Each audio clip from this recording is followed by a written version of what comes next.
श्री शिवाय नमस्तुभ्यम. नमस्कार. मागील भागामध्ये आपण साप्ताहिक राशी भविष्याविषयी माहिती घेत असताना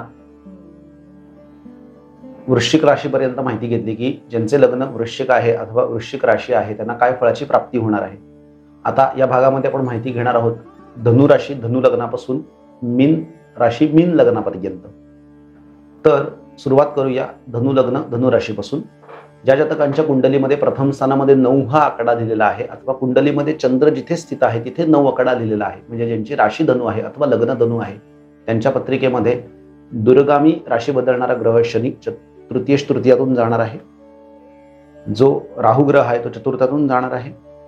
त्यानंतर पुढील 1 महिना 1 जून पासून पुढे 1 महिना मंगळ ग्रह 2 जून पासून कुंडलीच्या पंचम स्थानातून भ्रमण करणार आहे.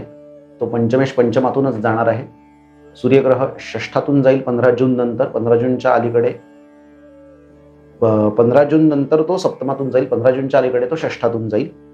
बुध ग्रह 15 जूनला बरोबर 15 जूनला सप्तमेशून सप्तमातूनच जाणार आहे. आणि गुरुग्रह जो आहे तो लग्नेशहून आत्ता षष्ठ स्थानात षष्ठेशा बरोबर आहे. धनु लग्नाच्या जातकांना स्पर्धा परीक्षामध्ये उत्तम यश मिळणार आहे, कारण तृतीय स्थानाचा अधिपती तृतीयात आहे आणि षष्ठाचा अधिपती षष्ठ स्थानात आहे. जो लाभेशून षष्ठात आहे आणि तृतीयश तृतीयात आहे, म्हणजे स्पर्धा परीक्षांमध्ये यश मिळेल. शत्रूंना पराभूत करण्यात यश मिळेल. रोगावरती मात करण्यात यश मिळेल. फक्त लग्ने षष्ठ स्थानातून जात असताना लिव्हर संदर्भात समस्या उत्पन्न होऊ शकतात, कारण गुरु हा साखरेचा कारक ग्रह आहे, म्हणजे डायबिटीसचा प्रॉब्लेम उद्भवू शकतो. लिव्हर संदर्भात पचन संस्थेच्या संदर्भात प्रॉब्लेम उद्भवू शकतात. म्हणून धनु लग्नाच्या जातकांनी काळजी घ्यायची, म्हणजे त्यांनी गुरुग्रहाचा जप करायचा आहे, गुरुग्रहाचे दान द्यावे.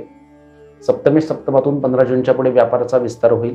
पार्टनरशिपच्या व्यवसायात यश मिळेल आणि पार्टनरबरोबर कुठले वादविवाद झाले असेल तर ते मिटतील. फक्त एकच काळजी आहे, चतुर्थ स्थानामध्ये राहू ग्रह आहे आणि लग्नेश चतुर्थ षष्ठ स्थानात आहे, म्हणजे निगेटिव्हिटी जास्त मनाला वाटत असेल तर धनु लग्न अथवा धनु राशीच्या जातकांनी कालभैरवाची, माता कालीची अथवा हनुमानाची उपासना ही नियमितपणे करावी. पुढील 1 महिना त्यांनी ते करणे अतिशय गरजेचे आहे, कारण दशमस्थानातून जाणारा केतू सुद्धा कार्यक्षेत्रामध्ये अप अँड डाऊन देईल. म्हणून त्यांनी कालभैरवाची उपासना करणं अथवा शिव उपासना करणं अथवा कालीमातेची उपासना करणं उत्तम आहे.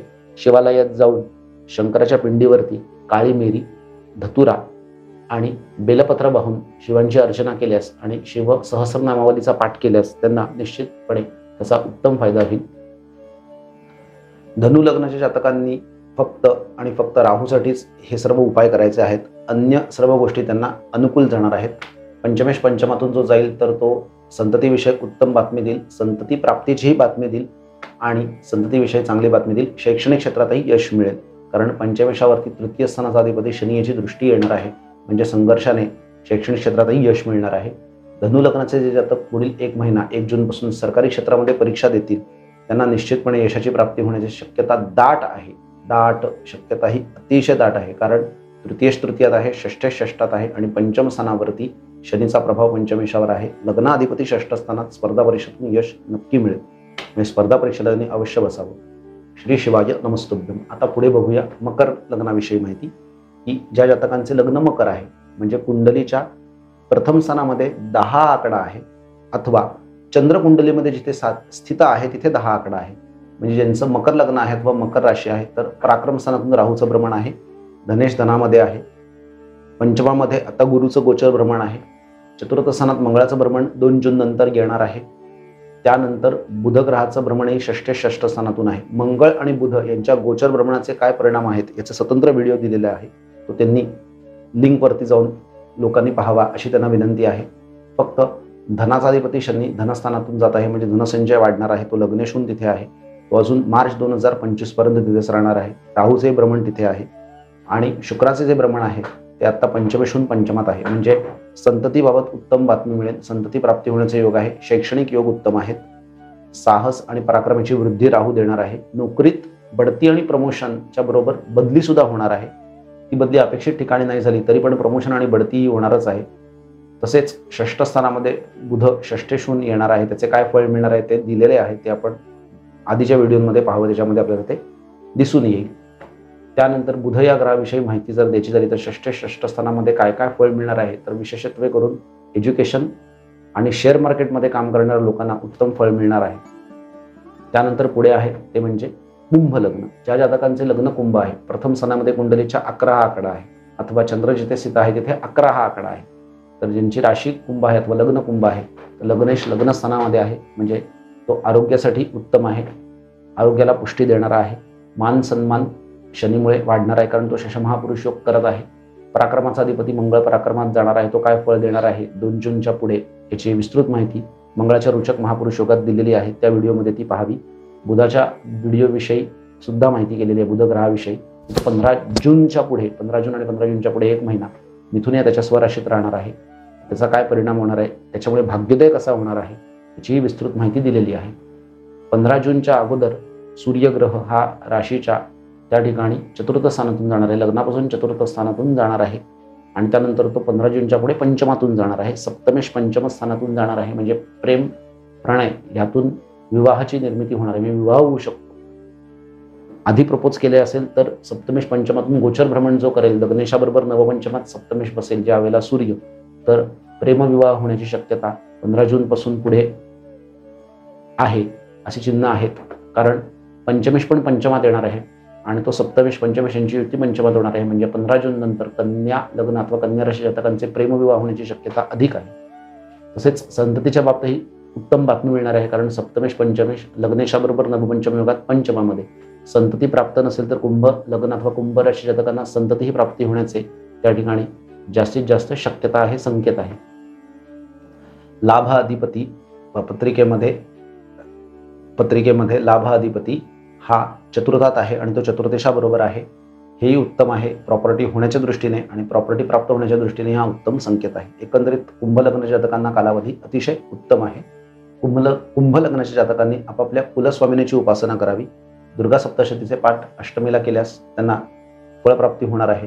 ती कशासाठी, तर वैभव आणि सत्ता हे जे प्राप्त होणार आहे ते सप्तशतीच्या पाठाने होईल, जे अष्टमीला त्यांनी करावे.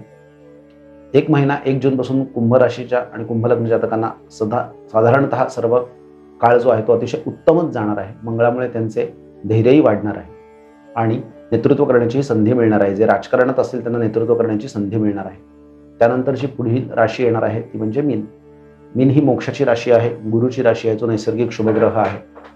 मीन लग्नाला अथवा मीन राशीला म्हणजे ज्यांच्या कुंडलीत प्रथम स्थानात 12 हा आकडा दिलेला आहे, अथवा कुंडलीत चंद्र जिथे स्थित आहे तिथे 12 आकडा आहे, तर मीन लग्न असेल अथवा मीन राशी असेल तर राशीतून अथवा लग्नातून राहूचे भ्रमण जाणार आहे, जो लग्न आणि सप्तमातून एक्सेस जाणार आहे.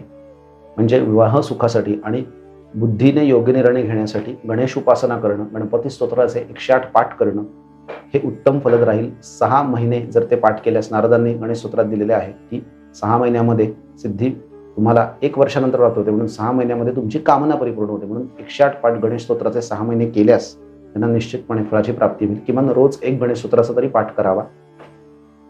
व्ययाचा अधिपती व्ययात जाणार आहे, म्हणजे विपरीत राजयोगात असल्यामुळे विदेश गमनाची ही संधी मीन लग्नाच्या जातकांना आहे. त्यानंतर चतुर्थ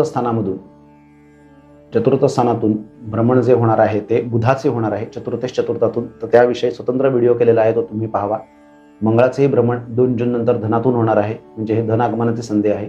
फक्त मीन लग्नाच्या जातकांनी बोलताना काळजी घ्यावी, कारण मंगळ हा अतिशय तापट आणि उग्र ग्रह आहे.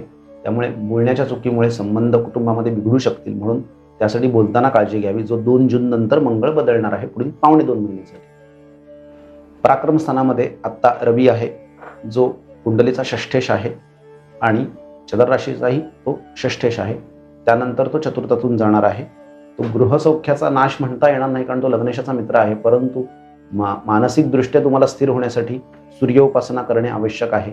15 जूनच्या पुढे सूर्योपासना ही प्रत्येकाने नियमितच करावी, कारण सूर्य हा प्रतिष्ठेचा, सन्मानाचा, पित्याचा, आरोग्याचा कारक ग्रह आहे. म्हणून सूर्याच्या 12 नावांनी सूर्याला नमस्कार करून 12 वेळेला जर मीन लग्नाच्या जातकांनी 15 जून ते 15 जुलै या काळात सूर्याला अर्घ्य दिले रोज नियमितपणे, तर निश्चितपणे त्यांना यशाची प्राप्ती होणार आहे.